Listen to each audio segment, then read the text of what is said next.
Selamat datang kembali di channel Mario SSSP Creepy Horror. Nah, di kesempatan kali ini aku bakal menceritakan seorang musisi yang sangat fenomenal dengan kisahnya dan juga menjadi misteri hingga saat sekarang. Mungkin kita semua sudah familiar dengan genre musik dengan tema gangsta rap yang ada di Amerika Serikat.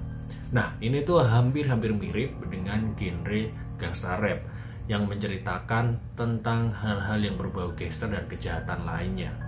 Namun, apakah kalian pernah membayangkan bahwa di Meksiko sana juga ada genre yang menyerupai gangsta rap tersebut, menceritakan tentang hal-hal yang berbau kejahatan dan juga gangster.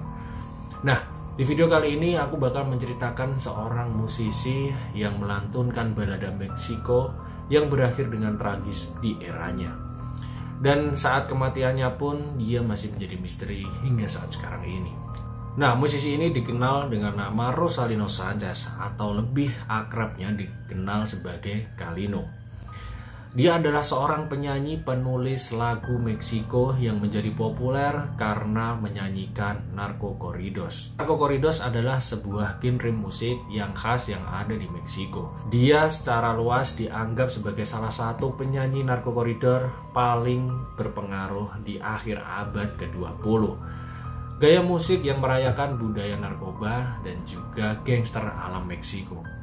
Lagu-lagunya sebagian besar bertemakan dan menceritakan seperti topik revolusi Meksiko, kartel narkoba, serta serial killer yang ada di Meksiko dan juga perjudian dan hal-hal brutal lainnya. Rosalino Sanchez lahir pada tanggal 30 Agustus 1960. Dia adalah anak bungsu dari 7 bersaudara.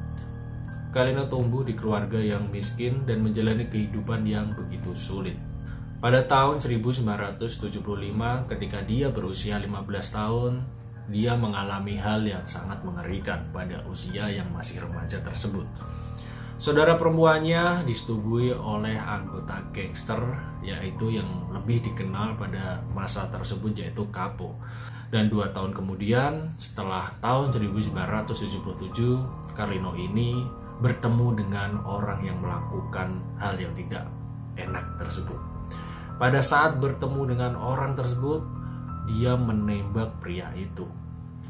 Dan pada akhirnya pria tersebut tewas seketika. Setelah kejadian itu, Kalino pergi berangkat ke Tijuana dengan senjatanya dan bekerja sebagai penyalur imigran gelap atau bisa disebut coyote dalam bahasa sana. Pada tahun yang sama, Kalino pun memutuskan untuk pergi ke Amerika sebagai imigran gelap. Dia bekerja sebagai pencuci piring, menjual mobil, dan menurut teman-temannya dia menjual obat-obatan terlarang dan juga marijuana. Insiden Coachella pada tahun 1992. Pada tanggal 25 Januari 1992, Kalino tampil di restoran dan klub malam Plaza Los Arcos di kota gurun Coachella, sebelah timur Los Angeles. Kabarnya, Kalino dijadwalkan tampil pukul 10 malam di panggung utamanya. Sekitar pukul 7 malam, pusat acara sudah mencapai kapasitas maksimum karena 400 orang lebih hadir di sana. Pada saat Kalino tampil di atas panggung, banyak dari penonton yang meminta request lagu kepada dirinya. Dan di sini kejadian yang sangat mengerikan terjadi.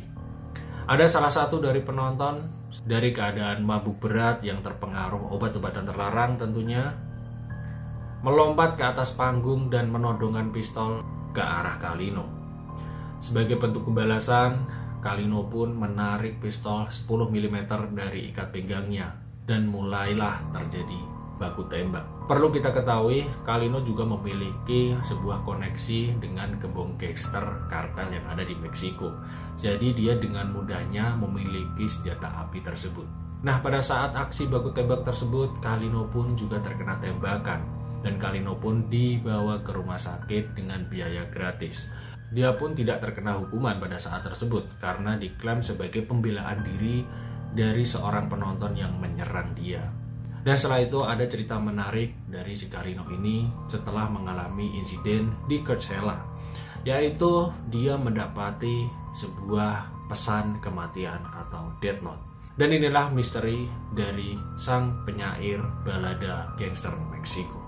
4 bulan setelah insiden Coachella dan selama pertunjukan di salon Bugambilias, Kalino menerima sebuah catatan dari seorang di keramaian. Setelah tengah malam, si Kalino ini pergi dari klub bersama dengan 2 saudara laki-lakinya dan juga seorang sepupu dan beberapa wanita pada saat itu. Pada saat perjalanan, di tengah jalan mobil mereka ditepikan oleh sekelompok pria yang mengaku mereka adalah polisi. Mereka menunjukkan kartu identitas polisi negara bagian dan memberitahu Kalino bahwa komandan mereka ingin bertemu dengannya. Dan pada saat itu Kalino pun setuju dan masuk ke salah satu mobil mereka. Sementara teman-teman mereka mengikutinya dari belakang. Nah, keesokan harinya, musisi Meksiko itu terbunuh oleh 2 tembakan di belakang kepalanya. Banyak rumor yang mengatakan bahwa dia dihabisi oleh gangster Meksiko yang memiliki dendam terhadap dirinya terkait kasus penembakan yang dilakukan Kalino ketika membela diri terhadap saudaranya pada 15 tahun yang lalu. Dan kasus ini pun masih terbuka hingga saat sekarang dan belum terpecahkan siapa yang membunuh dan siapa yang memerintah adanya pembunuhan tersebut. Dan aku sendiri juga sangat minim informasi dan sangat minim tentang perkembangan kasus dari si Kalino ini.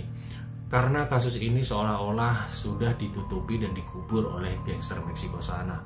Entah kebenarannya seperti apa, itu masih menjadi misteri. Cukup sekian, sampai di sini dulu. Salam horor and peace.